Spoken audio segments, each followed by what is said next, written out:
इस पेंशन को दिलाने के लिए कई सीनियर आईएएस अफसरों के ऊपर मामला चलाया गया, जिसमें उस वक्त के चीफ सेक्रेटरी नरेश कुमार, आशीष Chandra Verma principal finance secretary और उस वक्त के सोशल वेलफेयर सेक्रेटरी शामिल थे। दिल्ली विधानसभा की वजह से पेंशन तो मिली, मगर उनकी गलतियों को दिल्ली की विधानसभा ने माफ करके सारे मामले खत्म कर दिए। उसी तरीके से दिल्ली के अंदर कैग रिपोर्ट में भी आया कि रजिस्ट्रेशन काउंटर्स पे भारी भीड़ जमा हुई। क्यों हुई? क्योंकि ओपीडी काउंटर्स के ऊपर जो डेटा एंट्री ऑपरेटर्स थे उनको गलत तरीके से निकाल दिया गया। उस विषय में जो मामले दिल्ली के हेल्थ सेक्रेटरी और फाइनेंस सेक्रेटरी के ऊपर और उस वक्त के मुख्य सचिव नरेश कुमार के ऊपर चलाए गए, उन मामलों को भी खत्म कर दिया गया। दिल्ली के मोहल्ला क्लिनिकों के अंदर डॉक्टरों की, फार्मासिस्ट की तनख्वाहें रोकी गई, कई महीने तक रोकी गई। सारी की सारी व्यवस्था को खराब किया गया। उसके लिए भी दिल्ली के फाइनेंस सेक्रेटरी आशीष चंद्र वर्मा और उस वक्त के हेल्थ सेक्रेटरी को बुलाया गया और उनके ऊपर मामला चलाया गया। उसको भी भारतीय जनता पार्टी के विधायकों ने मिलके खत्म कर दिया। उसी तरीके से दिल्ली के अंदर जल बोर्ड के अंदर आपने देखा पिछले 1.5 साल तक दिल्ली को नर्क बनाया गया। जानबूझ के दिल्ली जल बोर्ड के पैसे रोक के दिल्ली के सीवरों के काम रोके गए। दिल्ली के सीवर साफ करने वाले मजदूरों को निकाल दिया गया। डीसिल्टिंग मशीनों के टेंडर नहीं किए गए और दिल्ली को एक नर्क बनाने की पूरी तैयारी दिल्ली जल बोर्ड के अफसरों और फाइनेंस डिपार्टमेंट के अफसरों ने मिलकर की।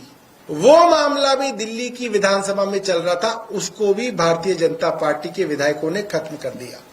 तो आज दिल्ली के अंदर ये साफ हो गया कि चाहे जल बोर्ड से दिल्ली को नर्क बनाना हो, जगह जगह सीवर की व्यवस्था खराब करनी हो, वो भारतीय जनता पार्टी के इशारे पे किया जा रहा था। इसीलिए सारे के सारे मामले अफसरों के खिलाफ जो चल रहे थे उनको वापस ले लिया गया। मोहल्ला क्लिनिक के अंदर बीमारों को और बीमार किया गया, व्यवस्था खराब की गई, वो भी भारतीय जनता पार्टी के इशारे पे चल रहा था। बुजुर्ग 60 70 साल के गरीब लोग महीनों तक अपनी पेंशनों के लिए तरसे, उन अफसरों को भी भारतीय जनता पार्टी ने माफी दे दी। क्यों? क्योंकि वो भारतीय जनता पार्टी का ही काम कर रहे थे। दिल्ली के अंदर ऐसी बहुत सारी जगहों पे दिल्ली विधानसभा की समितियां गई, जहां पे पाया कि जिन नालों को साफ करने के लिए करोड़ों रुपए के टेंडर दिए गए, वो नाले भी गाद और गंदगी से भरे हुए थे। चाहे वो पीडब्ल्यूडी के नाले हों, चाहे वो एमसीडी के नाले हों। उन मामलों में भी उन अफसरों पे, खास तौर पे एमसीडी के और पीडब्ल्यूडी के उस वक्त के प्रिंसिपल सेक्रेटरी अश्विनी कुमार के ऊपर मामला चलाया गया। उनको दोषी पाया गया। वो उसके खिलाफ हाईकोर्ट गए, हाईकोर्ट से कोई राहत नहीं मिली।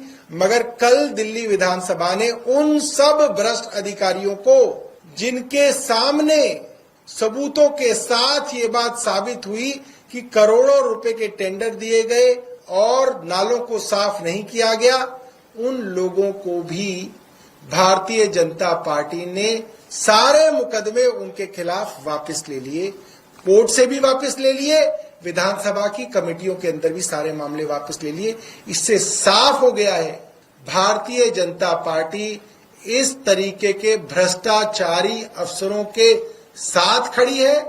भ्रष्टाचारियों को बचाने के लिए विधानसभा का इस्तेमाल कर रही है और जहां जहां पे भी दिल्ली वालों को परेशान किया गया, दिल्ली को नर्क बनाया गया, बुजुर्गों को परेशान किया गया, सभी जगह दिल्ली में भारतीय जनता पार्टी की मिली भगत से काम हुआ। मैं आपको बताऊं, दिल्ली के अंदर प्रिविलेजेस समिति में, विशेषाधिकार समिति में 6ठी विधानसभा के 59 मामले वापस ले लिए गए। 7वीं विधानसभा के 69 मामले वापस ले लिए गए। पेटिशंस कमेटी में 6ठी विधानसभा के 107 मामले वापस ले लिए गए और 7वीं विधानसभा के 72 मामले वापस ले लिए। आप ये देख सकते हैं, सैकड़ों मामले जो अफसरों के भ्रष्टाचार से संबंधित थे उनको वापस लिया गया। और एक मामला तो इसके अंदर बहुत ज्यादा सीरियस था। आईएएस अफसर आशीष माधवराव मोरे के खिलाफ मामला था कि सरकारी जमीन को, इवैक्यूई प्रॉपर्टी को, करोड़ों की संपत्ति को उन्होंने प्राइवेट संपत्ति बना के किसी दूसरे आदमी के नाम कर दिया, यानी कि करोड़ों के घोटाले को भी भारतीय जनता पार्टी ने माफ कर दिया। इसके अलावा आईएएस अफसर YVVJ राजशेखर, जिनके ऊपर मामला था कि उनका ओबीसी सर्टिफिकेट नकली है और नकली सर्टिफिकेट के बिना पे वो एक आईएएस अधिकारी बने हुए हैं, उस मामले को भी भारतीय जनता पार्टी ने